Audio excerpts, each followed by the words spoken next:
विकाउंट के नीच परिवार में शादी से बचने के लिए बड़ी बहन अपनी छोटी बहन को ढाल की तरह आगे धकेल देती है, यह जाने बिना कि विकाउंट के परिवार ने शुरू में छोटी बहन को ही अपनी बहू चुना था। इसलिए छोटी बहन स्वाभाविक रूप से विकाउंट परिवार की लाडली बन जाती है। गाड़ी में लड़की घबराहट में अपनी पोशाक का किनारा पकड़ती है और अपनी सास से 10,000वीं बार पूछती है क्या वे सचमुच उसे, इस निकम्मी को, अपनी बहू बनाना चाहती हैं। विकाउंट उसकी बेचैनी को भांप लेता है और धैर्यपूर्वक उसे समझाता है कि उन्होंने गलत व्यक्ति नहीं चुना है। शुरू से अंत तक वही एकमात्र बहू है जिसे वे हमेशा से चाहते थे। यह जवाब पाकर लड़की को आखिरकार राहत महसूस होती है और तभी गाड़ी रुक जाती है। इसलिए वह अपनी सास के साथ गाड़ी से बाहर निकलती है। विशाल हवेली को देखकर वह इतनी स्तब्ध रह जाती है कि बोल नहीं पाती। उसके बगल में खड़ा बटलर उसे जल्दी से अंदर आने के लिए कहता है और ससुर, जो उनसे पहले घर पहुंच गए थे, जल्दी से बाहर निकलते हैं। शोरगुल सुनकर उनका अभिवादन करें। वह अपने बगल में खड़े नीले बालों वाले, गहरी आंखों वाले युवक की ओर इशारा करते हुए लड़की से कहती है, यह उनका सबसे बड़ा बेटा और उसका मंगेतर है। लड़की उस सुंदर युवक को एकटक देखती रहती है। उसका चेहरा अनायास ही लाल हो जाता है। यह सब उसे एक सपने जैसा लगता है। क्या वह सचमुच अपने जन्मदाता परिवार से बच निकलने में सफल रही है? कुछ दिन पहले उनके परिवार को विकाउंट के परिवार से शादी का प्रस्ताव मिला था। घमंडी और अहंकारी बड़ी बहन ने कहा कि वह मरना पसंद करेगी। विकाउंट के परिवार में शादी करने से बेहतर है, चाहे उसकी अपनी हालत कितनी भी अच्छी क्यों न हो। विकाउंट के परिवार ने तो उनकी उपाधि भी खरीद ली थी। उन्हें सच्चा कुलीन तो बिल्कुल नहीं माना जा सकता। बाप बेटी की बहस उस लड़की ने सुन ली जो अभी अभी किराने की खरीदारी से घर लौटी थी। जैसे ही वह सोच रही थी कि आखिर हो क्या रहा है, उसकी मां अकड़ कर आती है और उसकी बाहों से मक्खन गिरा देती है। लड़की जल्दी से मक्खन उठाती है और अपनी मां का अभिवादन करती है। उसकी मां उसके बिढंगे रूप को देखकर भौहें चढ़ाती है। तभी उनका शोरगुल सुनकर बड़ी बहन को अचानक एक विचार सूझता है। प्रस्ताव पत्र में सिर्फ इतना लिखा है कि वे हमारे परिवार की एक बेटी से शादी करना चाहते हैं, लेकिन यह नहीं बताया कि कौन जाएगा। इसलिए कोई फर्क नहीं पड़ता कि कौन जाएगा, छोटी बहन को ही क्यों न जाने दिया जाए। पिताजी इस सुझाव से सहमत हो जाते हैं और वे और बड़ी बहन तुरंत उसे ऐसे घूरने लगते हैं जैसे शिकारी शिकार को घूर रहे हों। अच्छा बेटी, अगर तुम वहां शादी करने को तैयार हो तो उनका परिवार हमें अच्छी खासी रकम देगा। लड़की तुरंत दंग रह जाती है इन शब्दों से। तो उसके पिता की नज़र में वह बस एक वस्तु है। हास्यास्पद बात यह है कि वे विकाउंट्स परिवार को उनकी उपाधि खरीदने के लिए नीची नज़र से देखते हैं, फिर भी एक कर्ल के परिवार के साथ सामाजिक सीढ़ी पर चढ़कर सच्चा कुलीन बनना चाहते हैं। वह नहीं चाहती कि दूसरे लोग उसकी शादी के मामलों में इस तरह यूं ही फैसला ले लें। इसलिए वह जोर से चिल्लाती है कि वह शादी नहीं करेगी। अपने परिवार के पतन के बाद से उसने एक भी गर्मागर्म खाना नहीं खाया है और अपनी योग्यता साबित करने के लिए वह अथक परिश्रम कर रही है, बिना किसी शिकायत के, और इसकी उम्मीद भी नहीं की थी। फिर भी वह अपने परिवार द्वारा बेचे जाने के भाग्य से बच नहीं पाती। तभी उसकी मां अचानक उसके पिता को रोकने के लिए आगे आती है। जैसे ही लड़की को उम्मीद लौटती है, उसकी मां के शब्द उसे बर्फीले रसातल में धकेल देते हैं। पता चलता है कि वह इस मुफ्त श्रम को खोना बर्दाश्त नहीं कर सकती। फिर भी उसे उम्मीद है कि उसकी मां उसके पिता को मना लेगी। लेकिन जब उसकी मां देखती है कि विकाउंट का परिवार कितना पैसा देने को तैयार है, तो उसकी आंखें तुरंत लालच से चमक उठती हैं। यह सोचकर कि इन पैसों से वह फिर से एक अमीर औरत बन सकती है, वह लड़की का चेहरा अपने हाथों में भर लेती है। तुम इतनी स्वार्थी नहीं हो सकती। बस आज्ञाकारी बनो और वहां शादी कर लो। तुम्हारे त्याग से पूरे परिवार को फायदा होगा। यह सुनकर लड़की चुप हो जाती है। उसकी मां उसके जर्जर रूप को घृणा से देखती है, सोचती है कि एक ही गर्भ से जन्मे बच्चों का स्वभाव इतना अलग क्यों हो सकता है। वह लड़की का कंधा दबाती है। तुम्हें इस उम्र तक बड़ा करना आसान नहीं था। बदला लेने के लिए शादी, वहां जो होगा वो तुम्हें हमारे परिवार का सबसे बड़ा हीरो बना देगा। यह सुनते ही लड़की की आंखों से आंसू बह निकले। ये वो शब्द थे जिन्हें सुनने के लिए वो कभी तरसती थी, लेकिन अब वो बिल्कुल भी खुश नहीं है। उसकी इस बात से सहमति देखकर उसकी माँ उसे खाना बनाने भेज देती है। फिर पैसे मिलने के बाद वे खुशी खुशी अपनी जिंदगी पर चर्चा करते हैं। लड़की को बेचने का किसी को कोई मलाल नहीं है।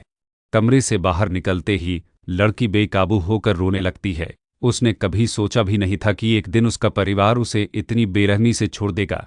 इस बीच दूसरी तरफ अपनी बहू को घर लाने के लिए विकाउंट का पूरा परिवार दरअसल सबको इकट्ठा करने की योजना बना रहा है।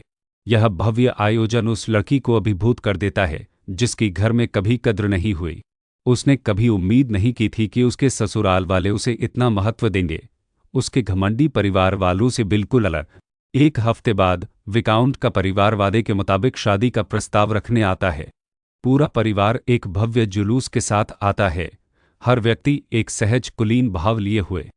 उसकी माँ इस प्रदर्शन से इतनी भयभीत हो जाती है कि वह घबराहट में निगलती रहती है, लेकिन फिर भी उनका स्वागत करने के लिए हिम्मत जुटाती है।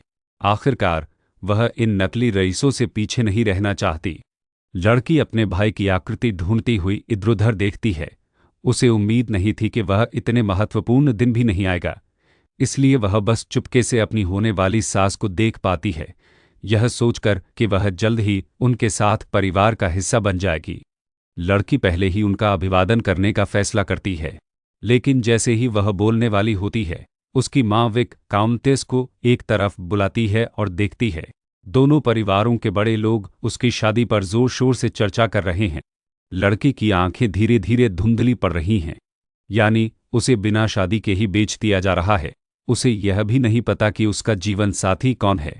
अगर वे उसकी बहन के लिए आते भी तो वह बिना किसी हिचकिचाहट के उन्हें मना कर देती और स्वाभाविक रूप से शादी रद्द हो जाती। दुर्भाग्य से उसमें इतनी हिम्मत ही नहीं है। अचानक उसकी माँ उसका नाम पुकारती है, फिर दौड़कर उसे कसकर गले लगा लेती है। मैंने समझाया है, विक काउंटेस के लिए सब कुछ, वहां जाकर तुम्हें अच्छी जिंदगी जीनी चाहिए।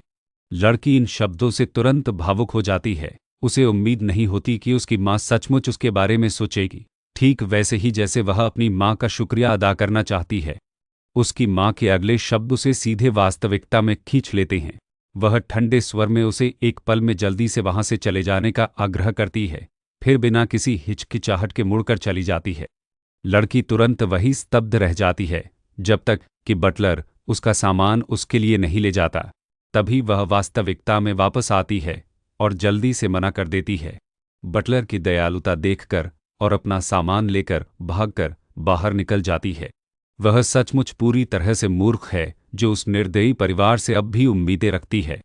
वह इसी तरह बेसुध हालत में दरवाजे की ओर दौड़ती है और उसे होश तभी आता है जब विक काउंटेस उसे बुलाती है। पता चलता है कि छवि काउंटेस पूछना चाहती है कि वह गाड़ी में बैठना चाहती है या कार में। लड़की बिना किसी हिचकिचाहट के गाड़ी चुन लेती है जो विक काउंटेस को बिल्कुल पसंद आती है। वह उत्साह से लड़की को साथ बैठने के लिए आमंत्रित करती है। तभी लंबे समय से गायब भाई अचानक मुख्य द्वार पर प्रकट होता है, लेकिन वह उसे विदा करने नहीं आया है। वह आलीशान कार की ओर आकर्षित है। यह देखकर लड़की इस परिवार से और भी निराश हो जाती है, लेकिन लड़की यह नहीं जानती कि पीछे से एक व्यक्ति चुपचाप उसे देख रहा है। काले बालों वाला वह आदमी मंत्रमुग्ध होकर लड़की के जाने पहचाने रूप को देखता है। आखिरकार वे फिर से मिल जाते हैं। उसके बगल में बैठी बड़ी बहन उसे उदासीनता से देखती है। इस परिवार की खूबसूरती पर हैरान हुए बिना नहीं रह सकती। जीन इतने सुंदर बेटे पैदा कर रहे हैं, बस अफसोस है कि वे सच्चे कुलीन नहीं हैं। इस पर समय बर्बाद करने लायक नहीं। शहर वापस जाते हुए चारों आदमी एक साथ कार में ठूस कर बैठ जाते हैं। सबसे छोटा भाई लगातार तंग जगह की शिकायत कर रहा था। दूसरा भाई उसे चिढ़ाता है कि उसे साथ नहीं आना चाहिए था, लेकिन सबसे छोटा कहता है, हाहे है, परिवार पूरा होना चाहिए। तभी उसे अचानक कुछ सूझता है और वह बगल में खड़े बड़े भाई की तरफ देखता है। सोचने पर, क्या तुम्हें गाड़ी में नहीं बैठना चाहिए? दूसरा भाई यह सुनकर हंसता है। उसे बाहर निकाल दिया गया, वरना उसका भाव शून्य चेहरा उसकी छोटी पत्नी को डराकर भगा देता। यह सुनकर वह आदमी उसे घूरता है, जिससे वे दोनों जोर से हंस पड़ते हैं, लेकिन वह इन शब्दों को दिल से लगा लेता है। सोचता है कि क्या उसने सचमुच लड़की को डरा दिया था। आखिरकार लड़की अभी अभी अपने कंधे झुकाए हुए थी, लेकिन उसका स्तब्ध रूप अभी भी काफी मनमोहक था। यह सोचकर कि वह आखिरकार उसकी मंगेतर बन गई है, उसका दिल खुशी से भर जाता है।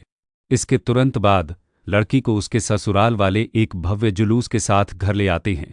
विशाल हवेली को देखकर उसका मन मिश्रित भावनाओं से भर जाता है। उसे इस पूरी जगह को साफ करने में कितना समय लगेगा, लेकिन उनका परिवार इतना धनी है, वे अपनी बहू से तो साफ सफाई नहीं करवाएंगे। जैसे ही वह यह सब सोचकर अपना दिमाग खपा रही होती है, अचानक वे काउंटेस्ट उसे स्वागत कक्ष में साथ चलने के लिए बुलाता है। अब सब उनका इंतजार कर रहे हैं, इसलिए लड़की जल्दी से उनके पीछे पीछे चल देती है। अंदर आते ही रिसेप्शन रूम में लड़की एक बार फिर देखती है कि यह परिवार कितना अमीर है। कोई भी अनोखा गहना अनमोल होता है, अगर गलती से कोई टूट भी जाए तो उसे बेचकर भी उसकी कीमत नहीं चुकाई जा सकेगी। नहीं, उसे खुद पर काबू रखना होगा और ऐसी अशुभ बातों के बारे में नहीं सोचना होगा। तभी उसके ससुर अचानक परिवार के सदस्यों का परिचय देने के लिए बोल पड़ते हैं। वे अपने बगल में खड़े नीले बालों और काली आंखों वाले आदमी की ओर इशारा करते हुए कहते हैं कि यह सबसे बड़ा बेटा और उसका मंगेतर है। लड़की उस आदमी को एकटक देखती रहती है जिसे उसने कभी नहीं देखा। इतना सुंदर आदमी पहले कभी नहीं देखा। अप्रत्याशित रूप से उसकी नज़र सीधे उसकी नज़र से मिलती है, जिससे वह डरकर तुरंत अपना सिर घुमा लेती है। उसे ऐसा लगता है जैसे उसका मंगेतर कितना भयंकर लग रहा है। उसे क्या पता कि यह हरकत उस आदमी के दिल को खास तौर पर चोट पहुंचाती है, जो इस बात से बिल्कुल अनजान है कि उसने क्या गलत किया है। बूढ़ा पिता अपने बड़े बेटे की निराशा को देखता है, असहाय होकर उसका कंधा थपथ पाता है और परिचय जारी रखता है। दूसरे और तीसरे बेटे का परिचय देने के बाद आखिरी परिचय विकाउंटेस्ट का होता है। वह स्वाभाविक रूप से गर्मजोशी से भरा व्यक्तित्व है। अपना परिचय देने के बाद वह लड़की को बैठने के लिए आमंत्रित करती है। यहाँ पहुँचते ही लड़की सबके ध्यान का केंद्र बन जाती है। सबकी निगाहें उस पर टिकी हुई देखकर लड़की पर बहुत दबाव पड़ता है। उसके बगल में बैठा विकाउंटेस्ट यह देख लेता है और तुरंत खांसकर इशारा करता है कि सब लड़की को घूरना बंद कर दें। फिर वह लड़की को धीरे से दिलासा देता है, तुम थकी हुई लग रही हो तो चलो अपने पारिवारिक मामलों पर बाद में बात करते हैं। आज सबसे पहले बात करते हैं शादी। आखिरकार यही सबसे जरूरी चीज है। विक काउंटेस को इतना विचारशील देखकर लड़की मना नहीं कर पाती, लेकिन विक काउंटेस के अगले शब्द उसे डरा देते हैं। उसने कभी सोचा भी नहीं था कि एक छोटी सी शादी के लिए विक काउंटेस को पूरे 2 साल तैयारी करनी पड़ेगी। क्या यह उसके लिए एक परीक्षा हो सकती है? अगर वह अच्छा नहीं करती तो क्या उसे घर से निकाल दिया जाएगा? यह सोचकर लड़की तुरंत बेहद घबरा जाती है और सबको स्वीकार करवाने के लिए कड़ी मेहनत करने की कसम खाती है। बातचीत खत्म होने के बाद वह अपना सामान लेकर अपने कमरे में वापस चली जाती है। उसके जाते ही सबसे बड़ा बेटा जल्दी से उठ खड़ा होता है और अपने माता पिता से शिकायत करता है कि शादी की तैयारियों में बहुत समय लग रहा है। वह ज्यादा से ज्यादा 1 साल तक मान सकता है। विक काउंटेस यह सुनती है और बिना कुछ सोचे समझे उसे अस्वीकार कर देती है। दरअसल वह लंबे समय से उस लड़की को अपनी बेटी मानती आई है। उस दिन अनाथालय में पहली बार उसे देखकर उसकी गर्मजोशी भरी मुस्कान देखकर वह भावुक हो गई और तुरंत निदेशक के सामने प्रस्ताव रखा कि वह उसे गोद लेना चाहती है। लेकिन निदेशक से उसे पता चला कि वह एक पतित कुलीन परिवार की सबसे छोटी बेटी थी, जो अनाथालय में केवल स्वयं सेवा का काम करती थी। बाद में घर पर लड़की की स्थिति के बारे में जानने के बाद उसने उसके परिवार के साथ मिलकर उसे बहू के रूप में वापस लाने की योजना बनाई, लेकिन वह उसे अपने बेटे से शादी करने के लिए मजबूर नहीं करेगी। इसलिए उसने उन्हें एक दूसरे को जानने के लिए 2 साल का समय दिया। अगर तब तक वे एक दूसरे से सच्चा प्यार करते हैं तो वह उनकी एक भव्य शादी का आयोजन करेगी। उसे पूरी उम्मीद है कि लड़की यहाँ एक खुशहाल जीवन जी सकेगी। फिर वह उसकी ओर देखती है। सबसे बड़े बेटे को चमकती आंखों से देखकर उम्मीद है कि यह लड़का जल्द ही इस मौके पर खरा उतरेगा और लड़की का दिल जीत लेगा। बेशक विक काउंटेस के प्रबल पक्षपात के सामने विकाउंट भी पीछे नहीं है। उसने लड़की के करीब आने के लिए उसके लिए 3 अलग अलग उपाधियां भी तैयार की। आखिरकार उसके जीवन में केवल 3 बेटे ही हैं। वह सचमुच एक प्यारी और कोमल बेटी चाहता है। यह पहली रात है जब लड़की अपने ससुराल में सो रही है। सुबह सुबह वह अचानक जाग जाती है और बेचैनी से घर जाने की योजना बनाती है। खाना बनाने के लिए रसोई में जैसे ही वह बाहर जाने वाली होती है, उसे अचानक एहसास होता है कि अब उसकी शादी हो चुकी है। यह उसके जन्म देने वाले परिवार का घर नहीं, बल्कि उसके ससुराल वालों का घर है। उसे अपने जन्म देने वाले परिवार ने सचमुच बहुत सदमा पहुंचाया है। बाहर की धुंधली रोशनी को देखकर वह उदास हो जाती है।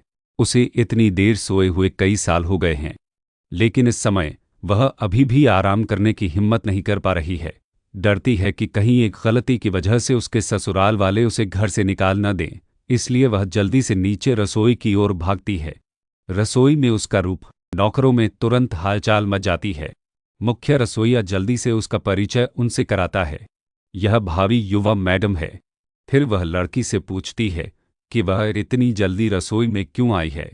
लड़की एक पल के लिए चुप हो जाती है, फिर धीरे से पूछती है कि उसे क्या मदद करनी चाहिए।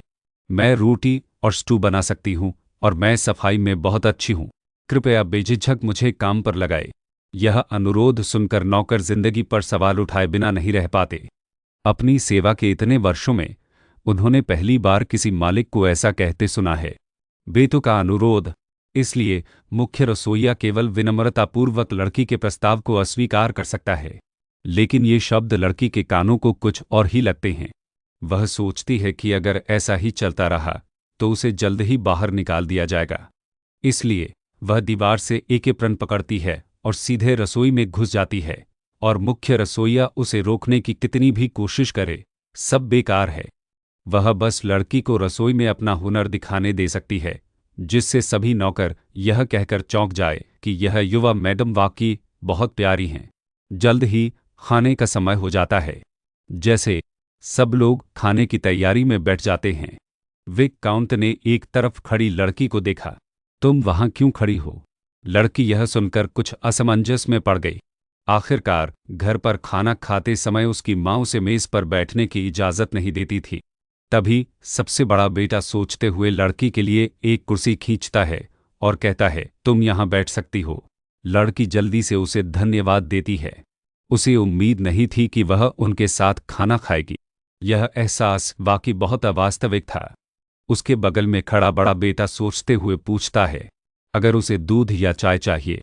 लड़की गंभीरता से जवाब देती है कि उसे दूध चाहिए। यह सुनकर बड़ा बेटा प्यार से मुस्कुराता है। जाहिर है वे कुछ ही दिनों से साथ हैं, फिर भी वे एक बूढ़े विवाहित जोड़े की तरह परिचित हैं। युवा जोड़े के प्रेमपूर्ण व्यवहार को देखकर बूढ़े पिता को लगता है कि उनके खाने का भी स्वाद अच्छा नहीं है। तभी उनकी नज़र अचानक अपने बगल में रखे शानदार दिखने वाले ऑमलेट चावल पर पड़ती है। लड़की जल्दी से समझाती है, यह उसके अपने हाथों से बना है और अगर वे इसे नहीं खाना चाहते, उन्हें खाने की ज़रूरत नहीं है। अप्रत्याशित रूप से जैसे ही उसने यह कहा, मेज पर बैठे सभी लोग लालच से ऑमलेट चावल को देखने लगे और सबसे पहले इसे चखने के लिए दृढ़ थे। अंत में युवा लोग और भी तेज हो गए। तीसरा बेटा सबसे पहले ऑमलेट चावल का एक टुकड़ा उठाता है और ध्यान से चखने के लिए उसे अपने मुंह में डालता है। फिर बाकी सभी उत्सुकता से खाने में शामिल हो जाते हैं और जल्द ही ऑमलेट चावल की पूरी प्लेट खत्म हो जाती है। सभी लोग लड़की के खाना पकाने के कौशल की बहुत प्रशंसा करते हैं और कहते हैं कि यह वाकई बहुत बढ़िया है। लड़की जल्दी से कहती है कि वह अगली बार फिर सबके लिए खाना बनाएगी, लेकिन विक्रांत तुरंत मना कर देता है। यह सुनकर लड़की चौंक जाती है और सोचती है कि कैसे उसके परिवार वाले अक्सर उसके खाना पकाने को नापसंद करते थे। हो सकता है कि उसके ससुराल वाले, जो बढ़िया व्यंजनों के आदी हैं, भी उसके खाना पकाने को नीची नज़र से देखते हों। लेकिन विक्रांत के अगले शब्द उसे बहुत हैरान कर देते हैं। हम तुम्हें घर इसलिए नहीं लाए हैं कि तुम हमारे लिए खाना बनाओ। अगर तुम खाना नहीं बनाना चाहती तो बिल्कुल मत बनाओ, लेकिन मैं अपने जन्मदिन पर तुम्हारा बनाया खाना चखना चाहूंगी। क्या तुम बना सकती हो? मेरे लिए जन्मदिन का तोहफा क्या होगा? तीसरा बेटा तुरंत कहता है कि उसे भी अपने जन्मदिन पर एक खाना चाहिए। सबको उसके बनाए हुए खाने की इतनी कद्र करते देखकर लड़की की आंखों में आंसू आ जाते हैं। हाँ, मैं तुम्हारे लिए खाना बनाऊंगी। तो अच्छे संस्कारों वाले परिवार में जन्म लेना कितना सुखद होता है। लड़की एक ऑमलेट चावल की डिश से अपने ससुराल वालों का दिल जीत लेती है, लेकिन इससे बड़ा बेटा बहुत नाराज हो जाता है क्योंकि उसके मंगेतर होने के नाते उसे एक निवाला भी खाने को नहीं मिला। तो इतना के बाद में जब उसके पिता उससे बात करने की कोशिश करते हैं तो वह उन्हें कोई सुखद भाव नहीं देता। लड़की अपने ससुराल वालों के शोरगुल भरे खाने के माहौल को उदासी से देखती है। अपने जन्मदाता परिवार के घर पर सभी हमेशा चुपचाप सिर झुकाकर खाते थे। पूरा खाने का माहौल दमनकारी था। यह सोचकर वह खुद को मुट्ठी में जकड़े हुए पाती है। सोचती है कि क्या वह कभी अपने ससुराल वालों के साथ घुल मिल पाएगी और खाने की मेज पर उनके साथ हंस हंसकर बातें कर पाएगी। जैसे ही वह उदास महसूस कर रही होती है, विक काउंटेस अचानक पूछती है कि क्या उसने पर्याप्त खाना खा लिया है, तो वह जल्दी से जवाब देती है कि उसका पेट भर गया है। और यह जानने के बाद विक काउंटेस उसे आराम करने के लिए अपने कमरे में वापस जाने के लिए कहती है। लड़की पहले तो रुककर बर्तन साफ करना चाहती थी, लेकिन उसे याद आया कि घर पर उसकी मां को उसकी अवज्ञा करने से कितनी चिढ़ होती थी। इसलिए वह फिर भी चुप रहने और विक काउंटेस के निर्देशानुसार अपने कमरे में वापस जाने का फैसला करती है। जैसे ही वह जाने वाली होती है, विक काउंटेस अचानक उसे दोपहर की चाय साथ में पीने के लिए आमंत्रित करती है। लड़की तुरंत अभिभूत होकर विक काउंटेस को धन्यवाद देता है। लड़की के जाने के बाद विक काउंट दयनीय भाव से अपनी पत्नी के पास जाता है। मेरी पत्नी, मेरा क्या होगा? विक काउंटेस उसे ठंडी नज़रों से देखता है। तुम्हें जाने की इजाज़त नहीं है, सिर्फ महिलाएं ही इसमें हिस्सा ले सकती हैं। यह सुनकर विक काउंटेस और भी दुखी हो जाता है, जिससे विक काउंटेस असहाय हो जाती है। उसने पहले कभी नहीं देखा था कि उसका पति इतना चिपका रहता है, लेकिन चूंकि उसी ने लड़की को गोद लेने का प्रस्ताव रखा था, इसलिए वह उससे ज्यादा झगड़ा नहीं करेगी। शायद इसलिए कि उसकी उम्र बढ़ रही है कि वह बच्चों जैसा व्यवहार करता है। दोपहर में लड़की अपनी नौकरानी के साथ विक काउंटी के कमरे की ओर जाती है। रास्ते में उसे कई अजीबोगरीब गहने दिखाई देते हैं। एक बार फिर वह अपने ससुराल वालों के धन और शक्ति का गवाह बनती है। अचानक नौकरानी रुकती है और उसे बताती है कि वह उसकी निजी नौकरानी है, और लड़की से कहती है कि अगर उसे किसी चीज़ की ज़रूरत हो तो वह बेझिझक उसे आदेश दे सकती है। जीवन में यह पहली बार है जब लड़की को अपनी निजी नौकरानी मिली है। वह घबराकर नौकरानी से कहती है कि वह उसके लिए कोई खास परेशानी न उठाए। नौकरानी ने भी ऐसा अजीब मालिक पहले कभी नहीं देखा था और उसकी इस मांग से हैरान है। सौभाग्य से दोनों अंततः एक समझौते पर पहुंच जाते हैं।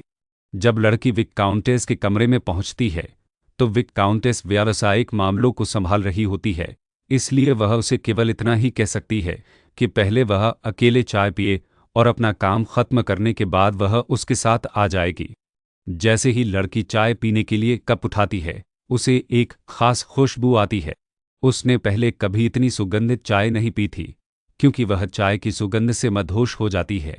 वे काउंटेस अचानक पूछती है कि क्या उसे अपना मौजूदा कमरा पसंद है, जिसे उसने खुद उसके लिए तैयार किया था। बस उसे आजकल की युवा कुलीन महिला की पसंद समझ नहीं आ रही है।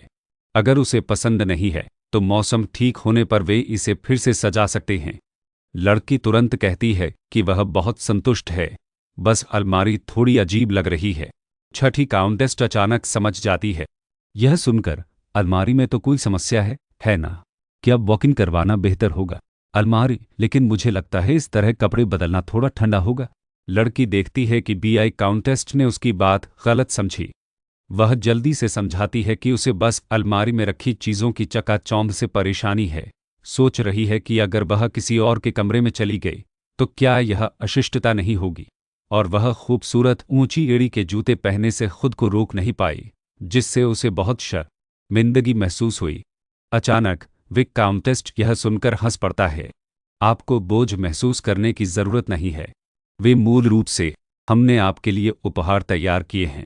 चूंकि हर किसी का सौंदर्य बोध अलग होता है, हमने अनजाने में ही पूरी अलमारी भर दी। लड़की इन शब्दों से बहुत प्रभावित हुई। बहुत बहुत धन्यवाद माँ। उसे आखिरकार अपनी माँ कहने के लिए तैयार होते देखकर छठी काउंटेस को बहुत तसल्ली हुई। खैर, तो चलिए मुद्दे पर आते हैं। क्या आप कुछ करना चाहती हैं? अब समय बदल गया है। महिलाओं को भी आत्मनिर्भरता के गुण विकसित करने चाहिए। यह सुनकर लड़की तुरंत दंग रह गई। उसका दिमाग पूरी तरह से खाली हो गया। विक काउंटेस इन शब्दों का क्या मतलब निकाल रही है? उसने पहले कहा था कि शादी 2 साल में होगी। अब वह कह रही है कि उसे कुछ सीखना चाहिए। क्या यह सब इसलिए हो रहा है ताकि घर से निकाले जाने के बाद वह आज़ादी से रह सके? यह सुनकर लड़की का मूड अचानक खराब हो गया। विक काउंटेस्ट को लगता है कि उसे यह बात पसंद नहीं आई। वह झट से अपने हाथ कस लेती है। अगर आप सीखना नहीं चाहती तो ज़रूरी नहीं, लेकिन बेहतर होगा कि आप कुछ बुनियादी ज्ञान हासिल कर लें। उनके परिवार में अब कई लोग हैं। दर्शन, अगर वह बस नरम दिल है तो सामाजिक दायरे में उसे सिर्फ ठेस ही पहुंचेगी, लेकिन वह अभी भी इस बच्ची के साथ कठोरता बर्दाश्त नहीं कर सकती जिसने इतना कुछ सहा है। दरअसल मेरा मतलब यह नहीं है कि तुम अभी तुरंत ऐसा करो, लेकिन उम्मीद है कि तुम और भी चीज़ें अनुभव कर सकोगी और वो पा सकोगी जो तुम्हें सचमुच पसंद है। यह सुनकर लड़की आखिरकार अनिच्छा से मान जाती है। इसलिए वाइस काउंटेस्ट उसे जल्दी वापस आकर आराम करने के लिए कहता है। उसे विदा करने के बाद वाइस काउंटेस्ट गहरी सोच में पड़ जाता है। दरअसल वह सच में बताना चाहती है। लड़की को एहसास हुआ कि वह उसके दर्द और मुश्किलों को बहुत पहले ही समझ चुकी है, लेकिन इससे वह एक अजीब इंसान लगेगी। दूसरी ओर अपने कमरे में लौटने के बाद लड़की विकाउंटेस की बातों पर विचार करती है। अब सोचती है कि उसके भाई बहनों ने बचपन से ही उच्च शिक्षा प्राप्त की है। उनमें से हर एक उससे ज़्यादा होशियार है, जो सिर्फ पढ़ लिख सकती है। इसलिए जब विक काउंटेस ने पूछा कि वह क्या करना चाहती है तो वह चुप हो गई। आखिरकार घर पर तो वह काम खत्म करके सो जाती थी। उसके पास पढ़ाई के लिए बिल्कुल भी समय नहीं था। क्या अब शुरू करने में वाकई बहुत देर नहीं हो गई है? वह बिस्तर पर गिर पड़ती है और याद करने की कोशिश करती है कि क्या उसके बीते कल में कभी कुछ ऐसा था जो वह करना चाहती थी। किसी तरह उसे अपनी बहन का पियानो बजाना याद आता है। उस समय वह बस पोछा पकड़कर पास में ही सफाई कर पाती थी। उसे अपनी बहन से बहुत ईर्ष्या होती थी। हो सके तो वह भी पियानो सीखना चाहेगी। यही सोचते सोचते वह अनजाने में ही सो जाती है। शाम को नौकरानी उसे खाने के लिए बुलाने आती है, लेकिन कोई जवाब नहीं मिलता। जब आप कमरे में प्रवेश करते ही उसे पता चलता है कि लड़की को वास्तव में बुखार है। इसलिए नौकरानी तुरंत विक काउंटेस को बुलाने के लिए उत्सुकता से भोजन कक्ष की ओर दौड़ती है। विक काउंटेस यह सुनकर चौंक जाती है और तुरंत जोर से पारिवारिक चिकित्सक को बुलाने का आदेश देती है। बाद में लड़की के कमरे में वह बेकाबू होकर रोने लगती है। उसे लगता है कि लड़की को ज्यादा जोर से धक्का देने की उसकी ही गलती है, जिससे वह अचानक बीमार पड़ गई, जिसे पारिवारिक चिकित्सक भी गंभीर दिख रहे हैं। एक क्षण पहले वह घर पर रात का खाना खाने की तैयारी कर रहा था। अगले ही क्षण वह बटलर उसे गाड़ी में घसीटकर विक्काउंट की हवेली की ओर ले जा रहा है। शुरुआत में युवा मैडम की बात सुनकर उसे लगा कि विक्काउंट बहुत ज्यादा समय ले रहा है। इस सारी उलझन के बाद उसे पता चलता है कि यह सबसे बड़े युवा मालिक की पत्नी है। बस अभी तक उनकी शादी नहीं हुई है। वह सोच रहा था कि सबसे बड़े युवा मालिक ने उसे अपनी शादी में क्यों नहीं बुलाया। विक्काउंट की हवेली पहुंचते ही उसने देखा कि विक्काउंट बिना कुछ कहे दरवाजे पर उसे अंदर खींच रहा है। यह दृश्य ऐसा है मानो युवा मैडम को कोई जानलेवा बीमारी है। इतना सब होने के बाद पता चलता है कि उन्हें बस एक साधारण जुकाम है। सबसे ज्यादा बढ़ा चढ़ाकर यह कहा गया है कि विक्काउंट दंपत्ति घंटों से उसके कान में रो रहे हैं, जिससे उसे भी रोना आ रहा है। यह सोचकर वह फिर से दुखी विक्काउंटेस की ओर देखता है। जब दूसरे युवा मालिक को पित्ती हुई थी तब वह रोई नहीं थी। अब बड़ी बहू को बस एक साधारण जुकाम है और वह इतनी जोर जोर से रो रही है। हालांकि एक तरह से जुकाम वाकई काफी खतरनाक हो सकता है। वह विक्काउंट को बताता है कि सर्दी के अलावा लड़की कुछ हद तक कुपोषित भी है। कल वह दवाइयां और पौष्टिक आहार तैयार करके भेज देगा। लेकिन विक्काउंटेस्ट यह सुनकर और भी जोर से रोता है। इस सारे हंगामे के बाद सब कुछ शांत हो जाता है और इसी समय लड़की के कमरे में अचानक एक आकृति प्रकट होती है। वह चुपचाप एक कुर्सी खींचता है और लड़की के बिस्तर के पास बैठ जाता है। यह चिंतित बड़ा बेटा है जो लड़की के पीले दुबले चेहरे को देख रहा है। उसका दिल बुरी तरह दुख रहा है, याद करते हुए कि वे पहली बार कब मिले थे। 4 साल पहले अनाथालय में मिले थे, तब भी वह बहुत स्वस्थ थी। युवावस्था में एक आकस्मिक मुलाकात ने उस युवक को उस लड़की से प्यार कर दिया जो सूरज की तरह गर्म थी। हालांकि बाद में उसे उसकी याद नहीं रही। फिर भी उसने जीवन भर उसकी रक्षा करने की कसम खाई। 4 साल पहले जब तीनों भाई अपनी मां के साथ अनाथालय में स्वयं सेवा करने गए थे तो सबसे छोटा भाई भाग गया क्योंकि वह स्वयं सेवा नहीं करना चाहता था, लेकिन गलती से अनाथालय के पीछे जंगल में भटक गया और जोरदार गिरावट। सौभाग्य से लड़की की उससे मुलाकात हो गई और उसने तुरंत उसके जख्म का आपातकालीन उपचार किया। उसे ढूंढने आए बड़े और दूसरे भाइयों ने यह दृश्य देखा और तुरंत लड़की के प्रति कृतज्ञता व्यक्त की, लेकिन लड़की अभी भी अजनबियों से थोड़ी सावधान थी और भाई की पहचान की पुष्टि करने के बाद ही शांत हुई। गोरी सुनहरी आंखों वाली लड़की धूप में खास तौर पर चमक रही थी। बस एक नज़र और बड़ा भाई पूरी तरह से मोहित हो गया। सौभाग्य से दूसरा भाई, वह लड़की को उनके प्रति अपनी सतर्कता कम करते देख उसने मौका पाकर पूछा कि इस जंगल से निकलकर अनाथालय कैसे वापस जाए। पता चला कि भाई भी अनजाने में अपने सबसे छोटे भाई की तलाश में रास्ता भटक गए थे। आखिरकार लड़की की मदद से तीनों भाई अनाथालय वापस लौट आए। लड़की ने तुरंत सबसे छोटे भाई के घाव को कीटाणुरहित किया और उसे चेतावनी दी कि भविष्य में जंगल में न जाए क्योंकि वहां न केवल कई चट्टानें हैं बल्कि जहरीले सांप भी हैं। तभी अस्पताल का दरवाज़ा अचानक खुलता है और बच्चे अंदर झांक कर देखने लगते हैं। लड़की को देखते ही वे सब दौड़कर वहां पहुंच जाते हैं। बहन, हमारे साथ खेलने आओ। लड़की कहती है कि उसे अभी दवाइयां जुटानी हैं और बच्चों से कहती है कि पहले वे खुद खेलें। बच्चे उत्सुकता से मान जाते हैं, फिर उत्साह से सबसे छोटे भाई को अपने साथ खेलने के लिए बुलाते हैं और दूसरे भाई को भी खेलने के लिए उकसाते हैं। अंत में एक बच्चा पूछता है कि क्या बड़ा भाई भी खेलना चाहेगा, और जैसे ही बड़ा भाई सहमत होने वाला होता है, लड़की अचानक उन्हें बीच में ही रोक देती है। यह भाई और मैं मिलकर आयोजन करने के लिए सहमत हो जाते हैं, इसलिए तुम पहले खेलो। सबसे बड़ा भाई उसके अजीब व्यवहार से थोड़ा हैरान होता है, जब तक कि लड़की उसे जबरदस्ती आराम करने के लिए बिस्तर पर लिटा नहीं देती। तभी उसे आखिरकार समझ आता है कि लड़की ने ऐसा क्यों किया। पता चलता है कि उसने पहले ही भांप लिया था कि उसकी तबीयत ठीक नहीं है, लेकिन वह खुद को मजबूर कर रही थी। जब वह पूछता है कि उसे कैसे पता चला, तो वह बस हल्की सी मुस्कुरा देती है। दर्द चाहे जितना भी छुपा लो, वह साफ दिख जाता है और तुम्हारा चेहरा काफी लाल है। मैं तुरंत बता सकती थी कि तुम्हें बुखार है। बस आधा घंटा यहीं आराम से आराम करो। मैं दूसरों को बता दूंगी कि तुम स्टोर रूम व्यवस्थित करने में मेरी मदद कर रही हो, इसलिए चिंता मत करो और आराम करो। यह कहकर वह दरवाजे की ओर चल पड़ती है। मैं आधे घंटे में तुम्हें जगा दूंगी। मीठे सपने। बड़े भाई ने धीरे से उसे धन्यवाद दिया। उसका चेहरा अनजाने में फिर से लाल हो गया। इस बार उसके दिल में एक गुदगुदी सी महसूस हुई जो बुखार की वजह से नहीं लग रही थी। बाद में लड़की को कोई ज़रूरी काम आ गया, इसलिए उसने डायरेक्टर को जगाया। सबसे बड़ा भाई।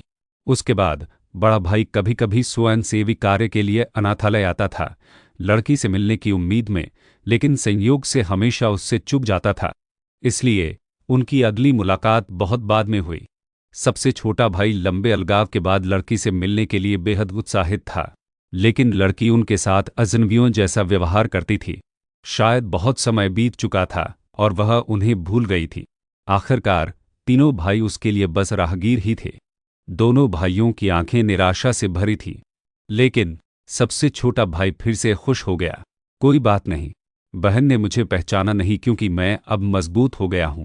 यह उससे बेहतर है कि उसे मेरा रोना धोना याद रहे। बड़ा भाई उसे हिम्मत बंधाते देखता है और चुप रहता है।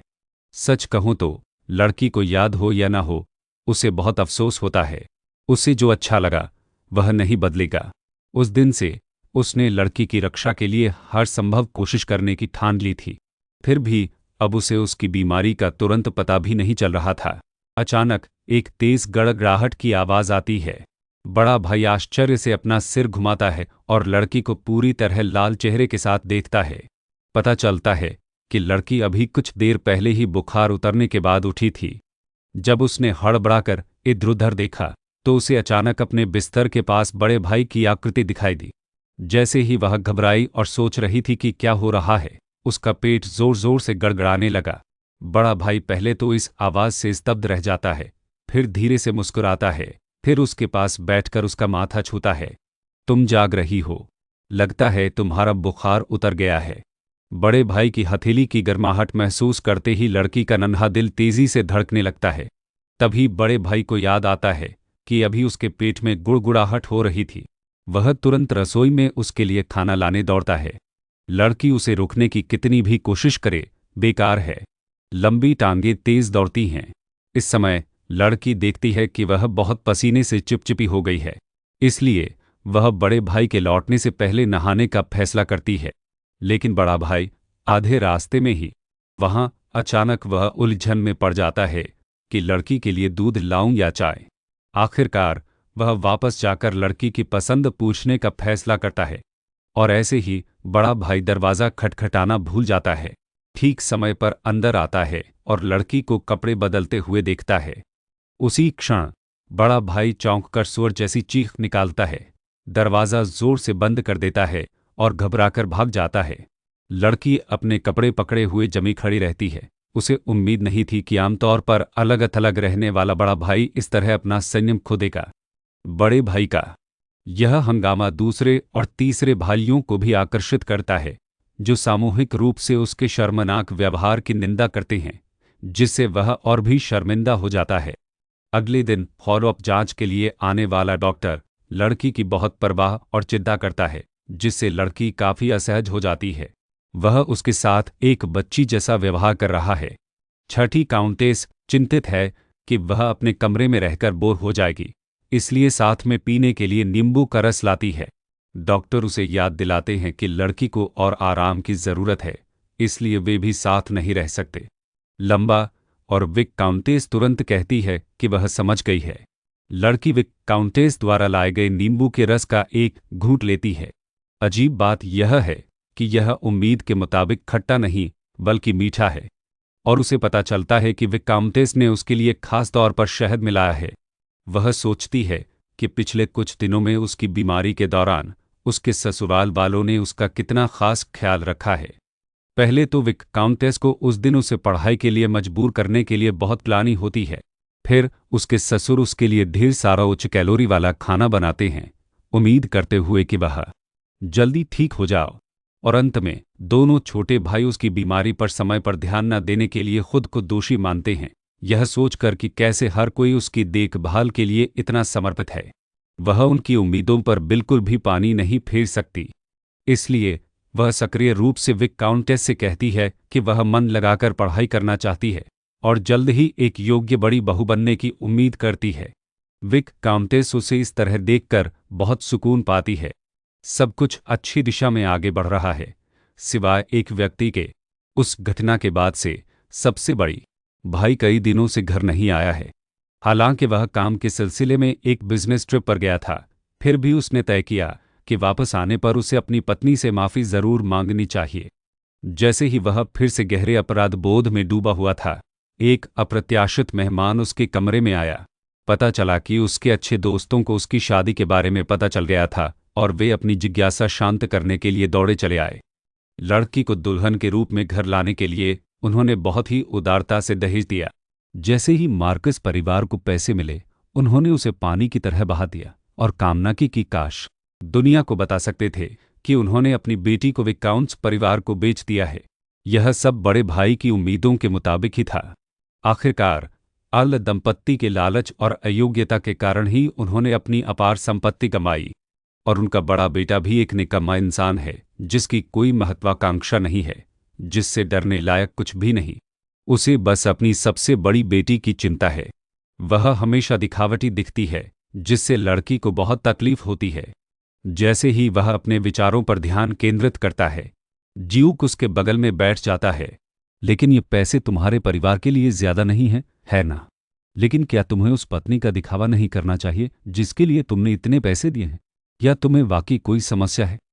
यह सुनकर बड़ा भाई तुरंत भड़क उठता है।